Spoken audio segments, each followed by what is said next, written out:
अब इसी क्वेश्चन का नेक्स्ट पार्ट करते हैं, ठीक है। यही स्टेटमेंट है, ठीक है। एच हाइट तक पहुंचा दिया, कितने ऊपर तक पहुंचेगा वो क्लियर हो गया आपको, एच की वैल्यू हमने फाइंड कर ली है। अब क्या कह रहे हैं, अब इसका जो नेक्स्ट पार्ट है वो आप समझो जरा। नेक्स्ट पार्ट ये 8th question, what is the velocity with which the body come down, ठीक है। जब ये एच हाइट तक पहुंच गया, एच की वैल्यू हमने फाइंड कर ली है कितनी है, अब इसको ऊपर से ड्रॉप कर रहे हैं, ठीक है। उस एच हाइट से इसको ड्रॉप कर रहे हैं, ठीक है। अब पूछ रहा है कि जब वो ग्राउंड को हिट करने वाला होगा तो कितनी वेलोसिटी होगी, वो वी आपको फाइंड करनी है। क्लियर, वो वेलोसिटी जो है वो वी आपको क्या करनी है, फाइंड करनी है। इसको मैं कुछ और नाम देता हूँ, इसको कह देता हूँ मैं v1 कह देता हूँ, ठीक है। v1 वेलोसिटी होगी, वो v1 आपको फाइंड करनी है, ठीक है। h की वैल्यू कितनी है वो हम फाइंड कर चुके हैं, ठीक है। अब ऊपर से आप ड्रॉप करोगे, ठीक है। ये नीचे वाली डायरेक्शन हम क्या मान लेते हैं, पॉजिटिव मान लेते हैं अब, ठीक है।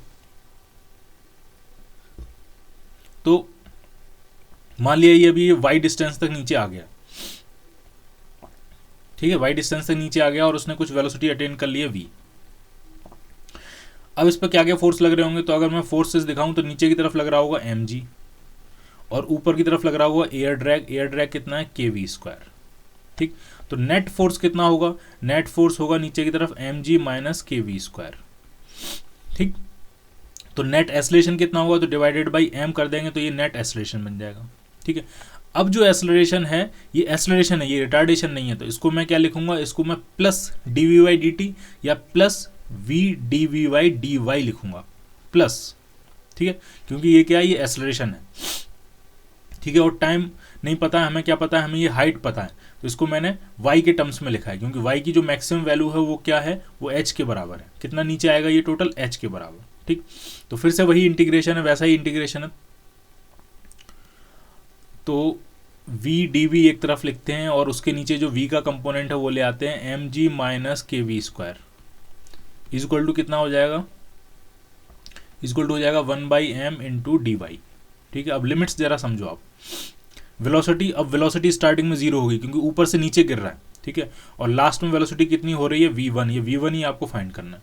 y की लिमिट, y की लिमिट क्या होगी, y स्टार्टिंग में कितना होगा, जीरो होगा, क्योंकि y की डायरेक्शन क्या मानी, ढंग से देखो y की मैंने डायरेक्शन क्या मानी, y की डायरेक्शन मैंने वेलोसिटी की ही डायरेक्शन में मानी, ये है y आपका, ये है डिस्प्लेसमेंट, ठीक, ठीक है। तो स्टार्टिंग में y कितना होगा, जीरो, ठीक है। और लास्ट में y बढ़ते बढ़ते बढ़ते बढ़ते कितना हो जाएगा आपका, h के बराबर हो जाएगा। तो लिमिट्स आ गई 0 to h, क्लियर है। अब बस इसको इंटीग्रेट कर देते हैं, लिमिट्स पुट करते हैं। h की वैल्यू कितनी है वो हम फाइंड कर ही चुके हैं, ये है h की वैल्यू। h की वैल्यू भी लास्ट में पुट करेंगे इसमें और हम v1 की वैल्यू यहाँ से फाइंड करेंगे, ठीक है। तो फिर से वही सब्स्टिट्यूशन का मेथड अपनाते हैं।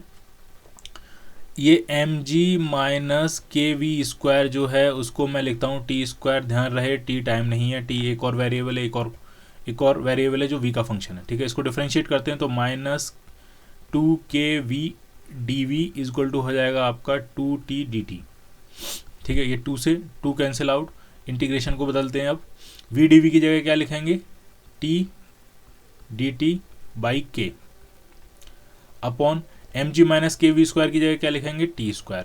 लिमिट्स इंपॉर्टेंट है, जब v जीरो होगा तो t² mg के बराबर है, तो t कितना आ गया, t आ गया √mg, ठीक। जब v आपका v1 होगा, जब v क्या होगा आपका v1 होगा, तब t कितना होगा, तो t आ जाएगा √mg minus kv1², √mg minus, बिल्कुल वैसा ही रिपीट हो रहा है जैसे कि उसमें था, बस थोड़ा बहुत ही डिफरेंस है, यहाँ माइनस चल रहा है।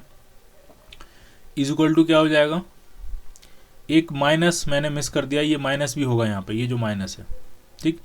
तो ये माइनस भी यहाँ पे आएगा। इजक्वल टू कितना हो गया, 1/m और लिमिट इंटीग्रेशन dy का y होगा, लिमिट पुट करोगे तो ये सिंपली क्या आ जाएगा, h माइनस 0, यानी सिंपली ये h आ जाएगा, ठीक।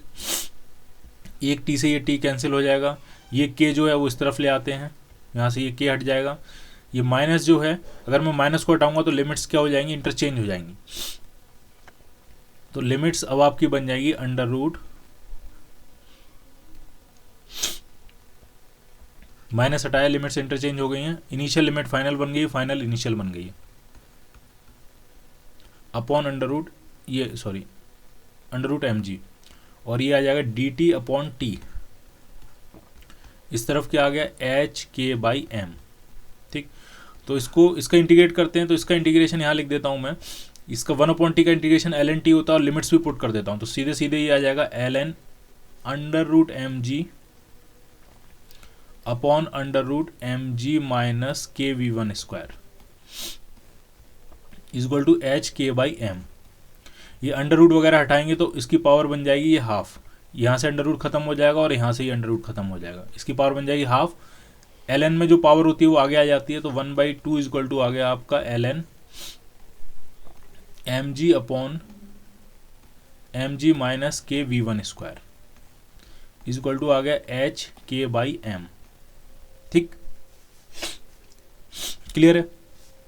अब क्या करते हैं, अब ये जो h की वैल्यू थी वो पुट कर देते हैं, ठीक है, क्योंकि h की वैल्यू भी लॉग में थी तो शायद कुछ इजी रहेगा हमारे लिए कैलकुलेट कर पाना।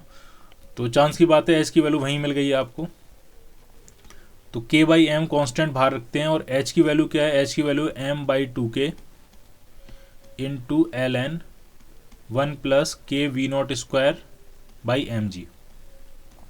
अब आप ढंग से देखो, ये k से k कैंसिल आउट हो गया, m से m कैंसिल आउट हो गया, ठीक है, और ये जो हाफ है और इधर भी ये हाफ है, इस हाफ से ये हाफ जो है ये कैंसिल आउट हो जाएगा, तो ये पूरा पूरा ही कैंसिल आउट हो गया, ln of something equal to ln of something बच गया, ठीक है। तो इसका मतलब ये जो है ये वैल्यू ये इसके बराबर एग्जैक्टली होगी, mg upon mg minus kv1 square जो है ये किसके बराबर आ रहा है, ये आ रहा है 1 plus kv0 square by mg के बराबर।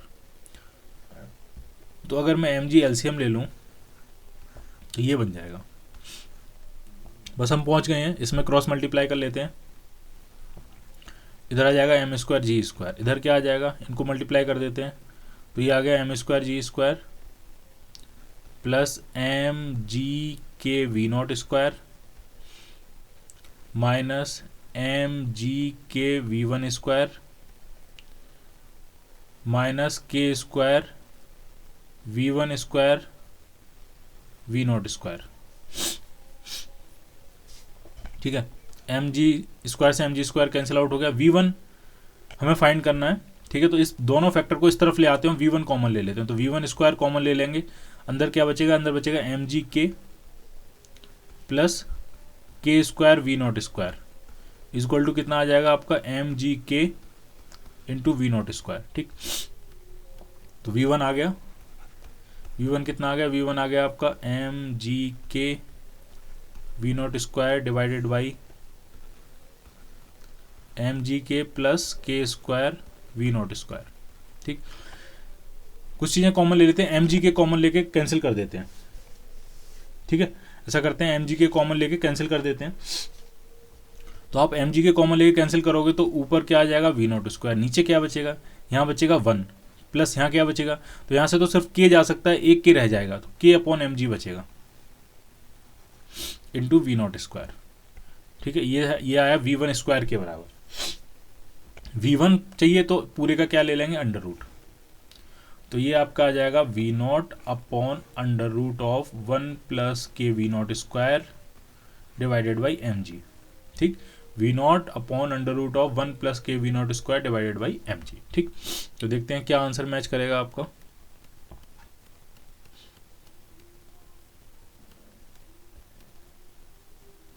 B part, v0 upon under root of 1 plus kv0 square divided by mg, ठीक है, क्या मिलेगा बी पार्ट। तो ये 7th और 8th जो थे वो एक ही स्टेटमेंट पे बेस्ड दो क्वेश्चन थे, एक बार पार्टिकल को ऊपर फेंका है, ठीक है, पूछा कितने ऊपर तक जाएगा, ये भी पूछ सकते थे कितना टाइम लगेगा, ठीक है, उसके बाद वही पार्टिकल फिर नीचे गिरेगा, तो पूछा जब वो नीचे आ जाएगा तो उसके पास कितनी स्पीड होगी, फाइनल स्पीड, ठीक है। एयर ड्रैग जो है वो कितना लग रहा है, दोनों तरफ लग रहा है kv स्क्वायर, ठीक है। इस क्वेश्चन में ये भी पूछ सकते हैं कि ऊपर फेंका, ऊपर गया और ऊपर से ये नीचे आया, ठीक, पूछा एयर ड्रैग ने कितना वर्क किया होगा, work done by air drag, ठीक है, तो जिस पॉइंट से चालू किया उसी पॉइंट पे आया है, mg का वर्क डन तो 0 हो जाएगा, क्योंकि यहाँ से ऊपर जाने में mg नेगेटिव वर्क करेगा, ऊपर से नीचे आने में mg पॉजिटिव वर्क करेगा, जितना इसने नेगेटिव वर्क किया होगा माइनस mgh उतना ही पॉजिटिव वर्क करेगा प्लस mgh, mg का वर्क तो 0 हो जाएगा। तो एक ए पॉइंट से ऊपर तक जाके बी पॉइंट तक आने में जो वर्क करेगा ओवरऑल, वो कौन वर्क करेगा? ये फ्रिक्शन फोर्स, ये एयर ड्रैग, एयर का जो फ्रिक्शन है वो वर्क करेगा, और वो किसके बराबर होगा? चेंज इन काइनेटिक एनर्जी के बराबर। तो वो पूछा जाए तो वो भी आप फाइंड कर सकते हो, work done by air drag जो होगा वो चेंज इन काइनेटिक एनर्जी यानी final kinetic energy minus initial kinetic energy. आपके पास इनिशियल वेलोसिटी भी है वी नॉट, आपके पास फाइनल वेलोसिटी भी है, और काइनेटिक एनर्जी को डिफरेंस आप माइनस कर लोगे तो आपको क्या मिल जाएगा? एयर ड्रैग का वर्क, और वो डेफिनेटली क्या आएगा? नेगेटिव आएगा। क्लियर? आप वो भी फाइंड कर सकते हो। ठीक।